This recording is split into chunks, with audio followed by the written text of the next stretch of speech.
Infantry, the backbone of any army in Mount and Blade 2 Bannerlord. And that's going to be our focus here today, is breaking down all of the infantry on a tier list of sorts. What I'm going to do here is take a look at each individual kingdom, and we're going to take a look at their infantry and rank them from D to C to B to A to the S tier, deciding ultimately who is the best infantry soldier in the game.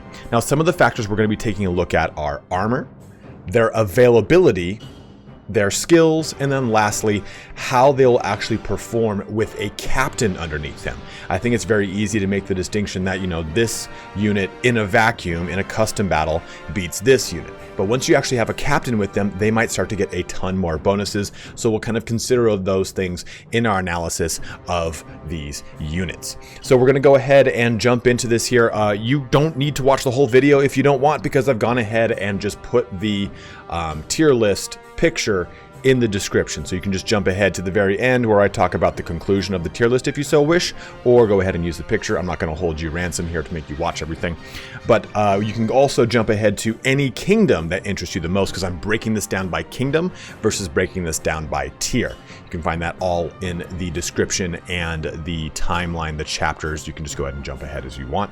As always, guys, if you do end up enjoying the content, please don't forget to like, comment, and or subscribe. Each one of those things helps out any content creator that you watch in an immeasurable way, because YouTube's algorithm is a tyrant. I'm demonetized. But let's get started here on the best infantry in Mount and Blade 2 Bannerlord. So starting us off, we have the Vlandian Sergeant, probably the most, I don't know, probably the most played kingdom. I think that's Vlandia is the one that people play the most here. And the Sergeant has had a kind of wild progression throughout early access here into launch. And with launch, we get a very diminished soldier than the one we had throughout the majority of early access. Taking a look at his skill set, we get 130 athletics, 130 one-handed, 80 throwing, and then 130 polearm. Now, a lot of those things are pretty great, but his weapon set is kind of a little lackluster here. We see a long fine steel spear. Its length is only 235, which I think is actually 10 short. I think it's 244 is the length needed to become braceable, meaning that if he wanted to brace it against a cavalry charge, he cannot do so, which is unfortunate. So that kind of lowers that thing's usefulness. In addition to, we have spiked battle axe, a ridged arming sword, and then a fullered cavalry mace. Now, all those things are actually really good. I mean, the maces are great when they're on tier 5 infantry because they crush through armor way better. But the problem is that there's such a smattering of choices across an axe, which is lackluster, a sword, which is decent, and then a mace, which is actually pretty good, but you've got 3 different sets. So the game decides at random which one comes into the match. So that's actually kind of painful. In addition here, we have a pretty good helmet at 46 armor, a mediocre cape, a not good chest piece. In fact, that chest piece, when compared to the other characters across the board, it actually has the lowest total average armor. That's not necessarily how the armor works, but it's the best way I can kind of create like an average score to grade their chest pieces. 34, 12, and 12, the average armor comes out to 19, which is leaps and bounds below everyone else's armor, which is really painful. Also, we have some decent enough hand armor and some actually pretty good foot armor. I just think the fact that they used to have a two-handed sword, which they lost, which would make them really good in sieges. Their shield is okay. It's a reinforced oak and kite shield. It's all right. But I think that every single character, even the Battanian wildling, stacks up better against the sergeant. So unfortunately, our Vlandian sergeant, our Vlandian Sagittarius, our Vlandian sergeant is at the bottom of the barrel here at D tier, far from its former grace in the A tier ranking. But that concludes our Vlandian sergeant. Let's move on over to some Battania. Now, Battania has also had a pretty wild progression. The Oathsworn used to be the worst infantry soldier in the game, and throughout early access it's definitely gotten more armor, it's gotten better skills, it's gotten its skills swapped around, it's gotten more weapons to pull from. So all those things are really great. Taking a look at the Oathsworn though, we have a unit with 130 athletics, 130 one-handed, and 130 polearm. Now, what's also worth noting is that he has a braceable spear. Oh, okay, so weapon length is 234. Well, they changed this. It used to be that certain weapons had to have a set weapon length to be braceable, but I guess they've added a certain moniker now. So this is a braceable spear. Unlike the Sergeants, which is one length longer and not braceable. A decent enough shield. It's not a very good shield. A one-handed bearded axe, and then a Highland throwing axe. And then another option here for a one-handed bearded axe as well, and then more throwing axes. You do get a difference of helmet, and the helmet is 26 armor or 46 armor. And it's the chest armor here is actually quite good with that legendary brigandine. Why do I keep pausing? Legendary brigandine with a 27 total average armor. It's actually a very good unit. What's also great about it is it's in pretty high availability. Volunteers are everywhere when it comes to Battania, and moving through this line is actually not that hard.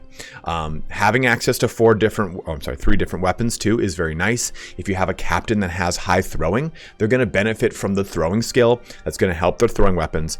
But if they have a captain with high polearm and with high one-handed, they're going to benefit from both of those, because polearm traits, more often than not, are generic buffs to the infantry, versus throwing traits are throwing specific buffs, as you would imagine. But this isn't any of the traits for polearm. They don't say gives 4% more damage to units with polearms. It just says 4% more damage to infantry soldiers. So that's a kind of a nice boon, and you'll get that across the board with them, which is pretty nice.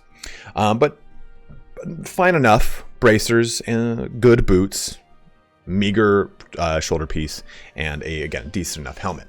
The Oathsworn is good. It's in a better position than it ever was. And with a braceable spear, that makes it really strong. And where I've kind of placed them on this kind of list here is at that B tier. That kind of keeps them at a nice baseline, and it makes them very good and very strong.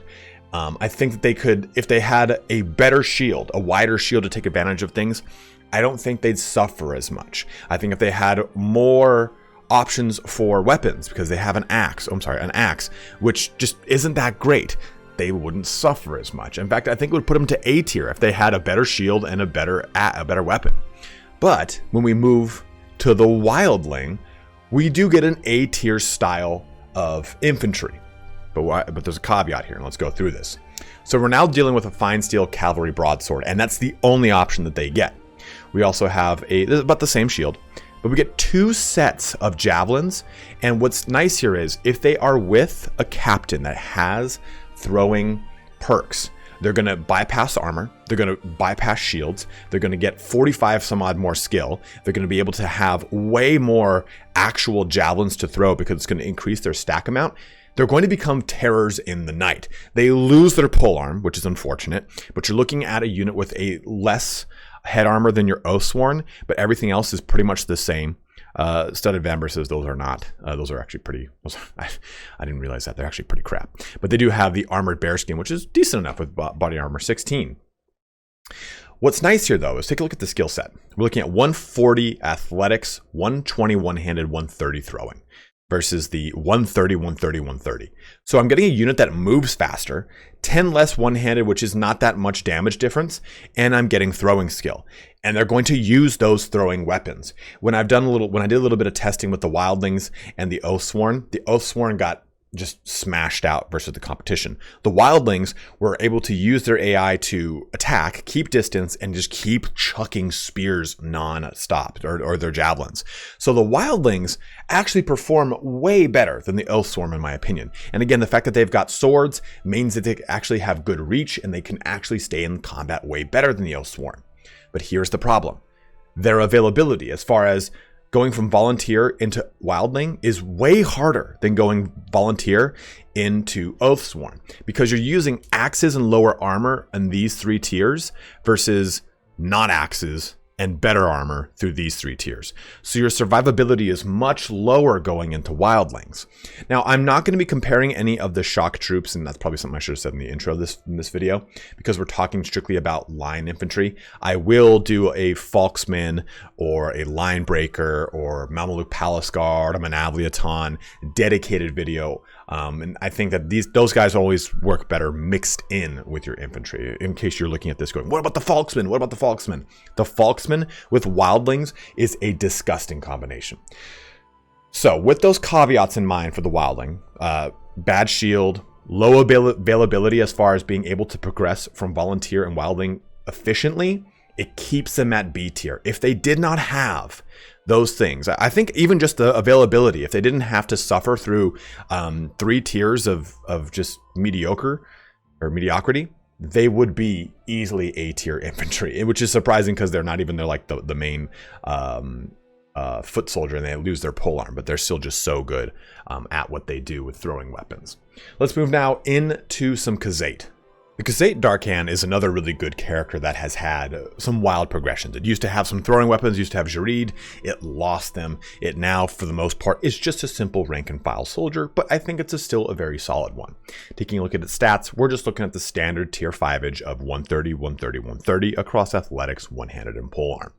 Looking at his weapon set too, it's solid enough. A heavy saber, it's got a good weapon length on it. It's got great damage, I was looking at I was like, man, 86 swing damage, that's huge. 74 swing damage, good thrust. It's going to be great in sieges. It's going to be great in field battles. It's got a lot of really good availability because pushing through the footman into the Darkhan is actually not too bad at all.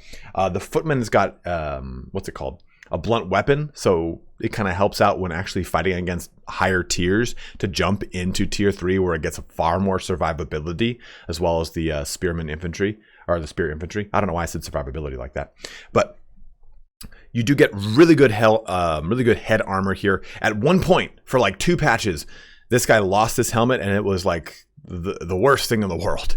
But it's gotten it back at 51 armor, good shoulder armor here with 18 with 4 armor attached to it.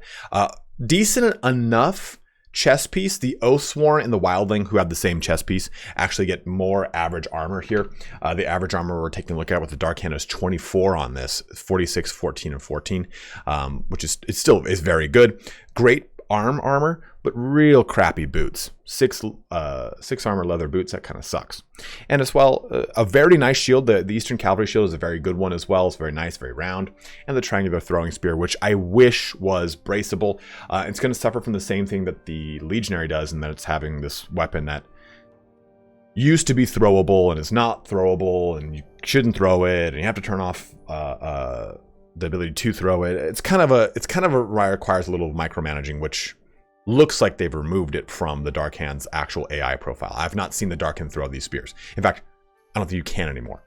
But I still think that they are just great solid tier infantry. They come in at the B tier because they're just great at what they do, but they don't excel in anything above everyone else. I think that this is kind of like the standard in which you can base all infantry around. Are they better than the Darkhan? Okay, then they're in A and S tier. Are they worse than the Darkhan? Then they're in the C and D tier. It's just a very solid infantry. Again, doesn't excel in anything, but does the job well, has good enough availability. It's going to benefit from a lot of captain attributes because of the polearm and the weapons here. So great capabilities all the way around, just doesn't really excel. Jack of all trades, master of none, that kind of thing. It's worth noting too that anytime you see something like throwing 80 on this unit and you're going, why does it have throwing 80 if it doesn't have throwing on it?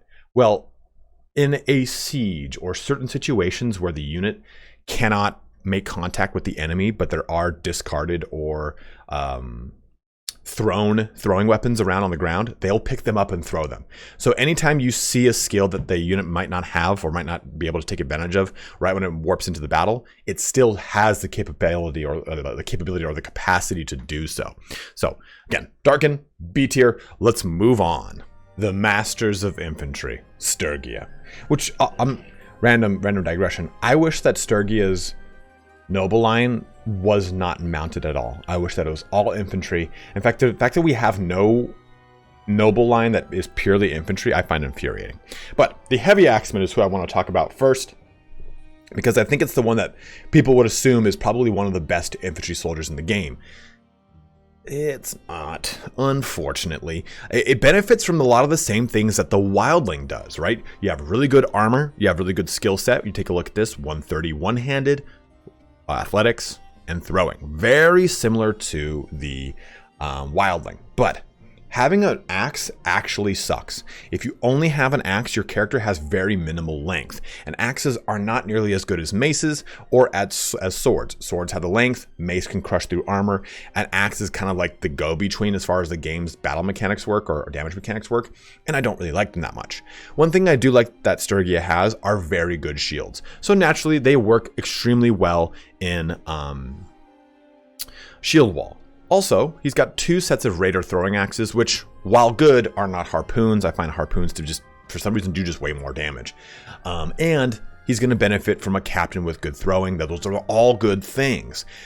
But I think that the heavy spearman just beats out the axeman in so many ways, and the axeman, by comparison to, say, the wildling or the oathsworn, doesn't shape up. You've got really good armor here, 48. A good average armor here of about 26, which isn't amazing, but Oathsworn and Wildling are both better than that on average. Splint Vambraces and your Schauses are still decent enough when it comes to armor. I just think that the overall skill set, the availability of going down this whole line and then diverging into a heavy axeman doesn't feel or make much sense to me because they just don't have the punch. The heavy spearman does everything the axeman does and even better than they do it. So we're going to digress into that just a little bit here. But I put our heavy axeman actually down here into C tier. They're better than the Vlandian Sergeant because I think they have more applicability with their throwing weapons. They've got better shields. They've got a little bit better viability when it comes to just actually getting in the face of things on, say, a wall. They lose out on a polearm, but I'll take the throwing weapon over it. But the spearman, on the other hand, is amazing. So let's take a look at this guy. Looking at their stat comparison, we're looking at 125 athletics, so we lose 5 athletics, but we get 140 and 140, both one-handed and polearm. So what they're good at, being a spearman, they're even better at. In fact, I think that they have the second highest spear, according to, or second highest one-handed infantry. I think the vet infantry from Aserai has the most, or the highest. And they've got a good war sword. It doesn't have the most length here. It only has 100. And I just like the actual makeup of these guys a lot better. The jagged fine steel spear unfortunately cannot be braced, which does suck, but they have a good round shield. That chest piece here has really good average armor, the highest average armor at a staggering 30. So they are the pound for pound one of the most armored infantry soldier next to the legionary. Really good helmet piece. Even in their other set, this helmet piece is still very good. They do lose that shoulder item, which is actually very good too. 16 and 8 and 6. Keep in mind too, guys, if you see 16 body armor and this says 50, then they've got a total of 66 body armor. Sometimes arm or shoulder pieces will add that body armor. So having that additional aggregate body armor is always very nice if you can get it on additional pieces of armor. But skill set, they crush it. In simulations, they crush it. Having the capability to threaten both cavalry and on foot and in sieges and be able to be very defensive, they just crush it. Across the board, it is one of the best infantry in the game, which I think Sturgia finally needed. They fought tooth and nail through so many patches to finally get a really solid soldier. And I think I would never, ever, ever choose the heavy axeman. I would always choose the heavy spearman and mix it in with heroic line breakers if I was making out my Sturgian army, putting the Sturgian heavy spearman at a great A tier. Something they finally needed, they got with that beautiful A tier. Moving over to the Empire, we have the Imperial Legionary. And this guy has gone toe-to-toe with every single infantry soldier and been the best through a lot of the early access of the game. Coming into launch, we still have an amazing soldier who's there to kind of hold the line for us. Looking at his skills, we get 130, 130, 130, the typical kind of array that we've seen almost on every one of these tier 5 soldiers. But we have a nice set of weaponry with the fine steel Paramirian, great length at 116, a lot of really good damage here at 72. It's a great weapon. But he has 3 different sets. And that's kind of one thing, if you kind of take a look at the heavy spearman, his set difference is minimal, which is both good and bad. Sometimes even just having one set is amazing if they have a good set. His set changes. 2 of the 3 are the same exact thing, and they've got a chlorotic mace. And that's actually really good because the mace is going to mix in very well with the sword. Of course, the mace has a very meager, let's go back to it. 47 length, but the damage it's going to do to other tier 5 infantry is insane. It keeps a legionary fighting much, much longer and just kind of lets them hit very hard into any heavily armored unit. They have a great shield here at the fortified kite shield. I say great just because I'm talking about the actual shield itself and what it can actually cover on the body of the soldier. The pilum is something that I really just don't like. I understand why it's there. You have to shoot off, you have to turn off fire at will so they won't throw it, but now they won't throw it. It's just weird depending on how the AI for them works, but it's as a polearm it sucks, and as a throwing weapon you'll never use it. So I think that their polearm skill is kind of wasted here. That being said, I don't necessarily use the legionaries to fight against cavalry, and it's kind of just not the way I think of them. But their armor is amazing. 47 head, 7.6 on their shoulder piece. It's okay, could be better, but great chest piece here with 28 average armor, 48, 14, and 24. I do like how that spread is. The armor at 22 on these and 22 here. They are one of the pound for pound most armored units in the game, and they're very solid. Everything you stack them up against, they're going to probably prevail through, or at least hold the line so that your archers can do the damage, your horse archers can do damage, and your cav can do damage. They are an amazing unit, but they get outshined by our next unit. It's not S tier. I think you were thinking that this was going to be my S tier choice.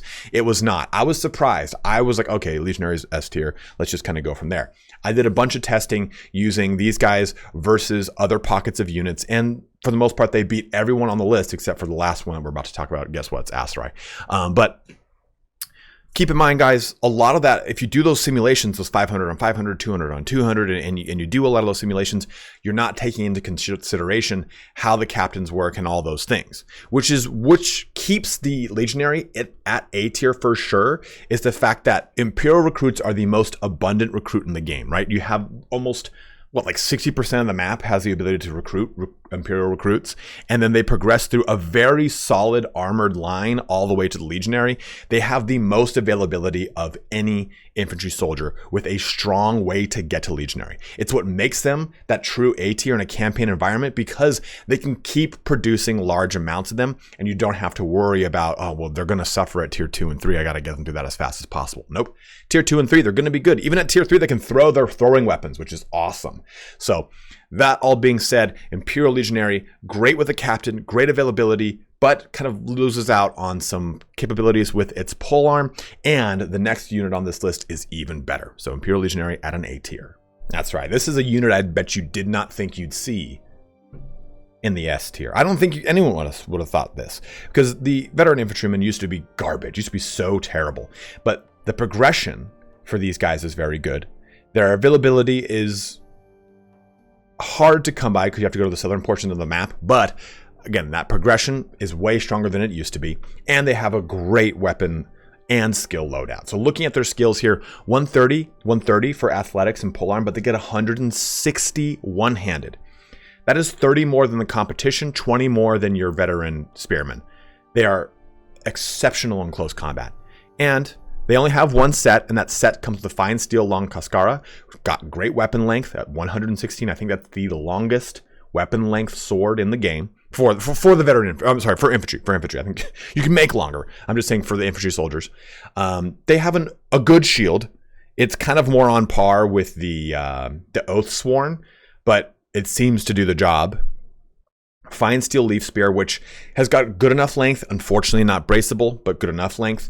And they have Horseman Javelins, which have a stack of 5, and they do quite a bit of damage. 89 pierce damage on these things. So what's nice about all this is they're going to benefit from an infantry, from a polearm, and from throwing perks. The same thing with the Oathsworn got, right?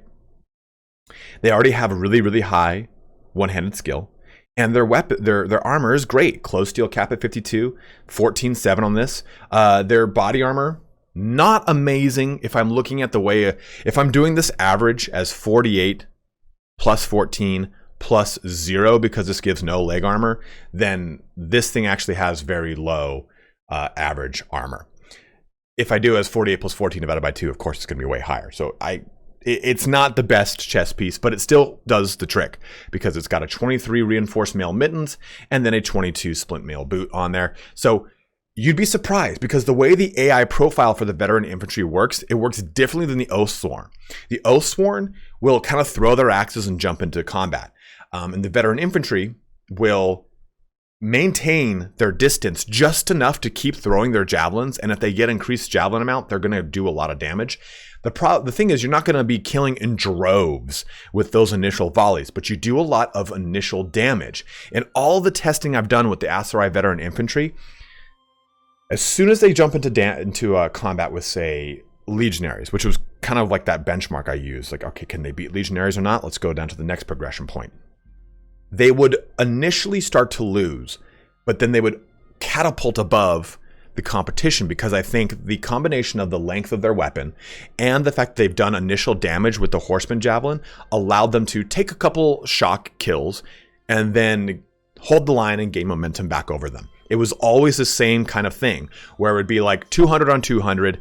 Then it would be, let's just say 190 versus 180 and the Aserai veteran infantry were losing. And then those numbers would swap hard and then swap real hard where the veteran infantry would just start to break morale because the javelins can help with weakening morale with Captain Perks. And they would start to get a wrap around and they would just kind of collapse from there. Every time I did it, I was really surprised to see these guys at S tier. So you guys can let me know what you think in the comment section below as far as your testing with this. I know this is going to be a very contested point. A lot of people are going to want up that legionary in S tier, but I just found that the veteran infantry kept performing so damn well. What's worth noting too, again, is the progression point for the recruit. The recruit is terrible for the Aserai, but the tribesman into the footman, the footman's actually really good. It has a mace. It can actually threaten very well into tiers that are not comparable with it. It can threaten into tier 5 tiers very well because of that mace. Infantry gets a lot better weaponry, and it gets Jarids to start throwing, which we then end with our Aserai veteran infantry, which are just so lovely. I do also like the breakdown for the Aserai military, which mirrors that of the Khuzait. It has gone from being very obscure to really, really, really good now. Mixing the veteran infantry with the palace guard is, I think, one of the strongest lines that you can have. There's just so much armor and so much destruction across the throwing weapons that they're capable of, the long reach that their weapons get. It's just a really, really nice mix of units. And the Master Archer is, if you didn't know this, it's like second to the Fian in bow capabilities. So all things worth noting. The Aserai military is amazing. So veteran infantry S tier here. Go ahead and let me know in the comment section below what you're feeling, how you're thinking about this. But let's now take a look at the entire list and kind of go through it one more time just to kind of solidify my thoughts and also to have like a bookmark so people can jump to this in the future. So here we have everything kind of laid out before us. Tier Maker helping us out with this bad boy. I'm doing the super low tech and just using like paint to navigate around and use like a cursor. Just going through the list here, we got that Vlandian at D tier. Just doesn't have the weight and the punching capacity to really push up, even though it has things that I've said are really good, right? It has a mace. It's got a really nice long spear, but it doesn't have the best armor. It doesn't have the best skills. Everything else really does the job better in Vlandia than in the rest of the game than the Vlandian Sergeant does. And on top of it, with Vlandia, it has such a weird, obscure progression route with its recruit that you're almost better off getting sharpshooters and getting cavalry soldiers than you are actually getting the Sergeant. Moving into C tier, we get the Sturgian Heavy Axeman. Again, just suffers from a lot of the same issues that you get with the Sergeant, where it just kind of has... I'd rather go for the Heavy Spearman. You get a much better soldier with the Heavy Spearman, better skills, better armor, a sword over an axe, and the throwing weapons are kind of negligible when you can't actually do the damage after you throw everything. Into B tier, we get the Khuzait Darkhan. Great, solid tier, like that gold standard of just being a solid infantry soldier right there, the Darkhan. The Battanian Oathsworn, while not amazing, not terrible, it has a really great progression. It's easy to actually progress the Battanian Volunteer into its Oathsworn. But, also it has a pole arm, it has a sword, it has a throwing weapon, an okay shield. It's okay. It does what it needs to do. It's a good B tier unit. It would be a C tier if it could be an A tier if it had a better shield or if it had actual a better set of one-handed weapons. The axes kind of suck. The Wildling, on the other hand, is a better Oathsworn. You swap the polearm for a second set of throwing weapons, and you drop the axe and you only have a sword. The unit just performs so well. The Wildling can actually win against the rest of this list almost hands down every time. But the availability of the Wildling is rough.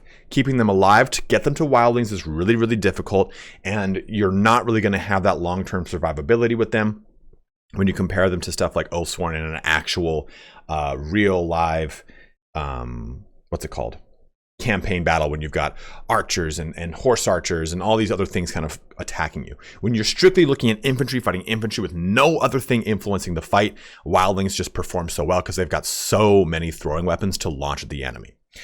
Moving into that A tier, we got the Sturgian Heavy Spearman, a really amazing unit. It's better than the Heavy Axeman in every way. It's got more skills. It's got swords other than axes. Its spear is not braceable, but it's still very solid, and it has amazingly good defensive capabilities across its armor. The Legionary, it's got that same thing that we just talked about. Amazing armor. The most availability of any single infantry soldier in the game, with like 60% of the map consisting of Imperial recruits, with a strong progression. And by strong progression, we're saying that the unit has high armor, high survivability, progressing from that tier 1 all the way to that tier 5, and a good mix of weaponry here. Great sword with 2 maces as possible options in its set pieces, as well as a good shield.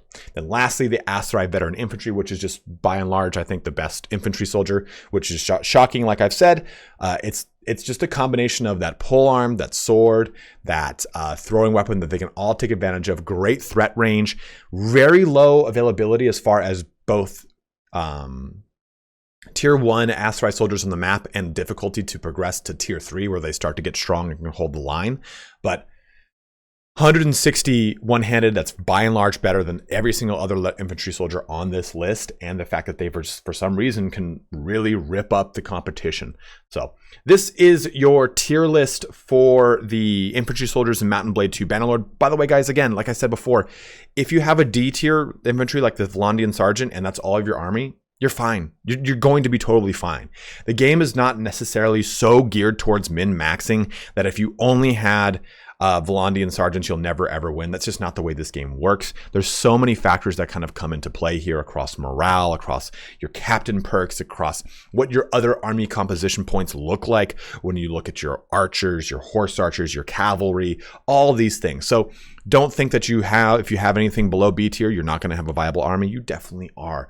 I just wanted to kind of help split that hair when people are wondering what is the best. It seems to be the Aserai Veteran Infantry.